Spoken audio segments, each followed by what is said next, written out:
ఉద్యోగుల సమస్యలు పరిష్కరించేందుకు సమన్వయంతో పనిచేశామన్నారు డిప్యూటీ సీఎం భట్టి. ఉద్యోగుల ఆరోగ్య సమస్యలకు పరిష్కారం చూపేలా హెల్త్ స్కీమ్ తీసుకొచ్చామన్నారు. సచివాలయంలో ఉద్యోగుల నూతన ఆరోగ్య పథకాన్ని మంత్రి దామోదర రాజనరసింహతో కలిసి భట్టి ప్రారంభించారు. ఇక ఉద్యోగులకు ఆరోగ్య పథకం కార్డులు అందజేశారు. 886 ప్రైవేట్ హాస్పిటల్ నెట్వర్క్ ద్వారా ఈ స్కీమ్ ఇంప్లిమెంట్ అయ్యేటట్టుగా క్యాష్లెస్ నగదు రహిత ఇన్ పేషెంట్ చికిత్స అందుబాటులోకి వస్తుంది. అట్లాగే ఈ పథకం CGHS ప్యాకేజ్ రేటు అనుసరిస్తూ 1716 వైద్య మరియు శస్త్రచికిత్స విధానాలు కవర్ చేస్తుంది.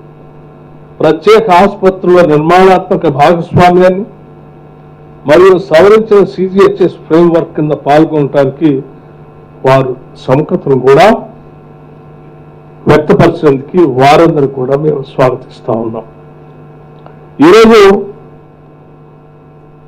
ఈ పథకంలో లబ్ధి పొందుతున్నటువంటి ఉద్యోగస్తులు మరియు పెన్షనర్లు ఇప్మిస్ డేటాబేస్తో కూడా అనుసంధానించబడి వారికి ఎటువంటి ఇబ్బంది లేకుండా కార్యక్రమాలు భవిష్యత్తులో జరిగేటట్టుగా పకడ్బందీ వ్యవస్థను రాష్ట్ర ప్రభుత్వం ఏర్పాటు చేసిందని చెప్పడానికి కూడా సంతోషిస్తా ఉన్నాం.